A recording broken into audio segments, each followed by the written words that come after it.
शिवजातस्य तर्जा शंभूरण धुरंधर महापराक्रमी महातेजस्वी ज्ञान गोविंद रुद्रावतार धर्मशास्त्र प्रकांड पंडित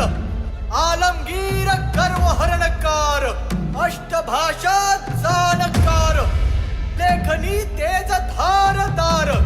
बुधभूषणनी सात शतककार हिंदवी स्वराज्य विस्तारक पातशाही संहारक श्री शहाजी जिजाऊ सुपौत्र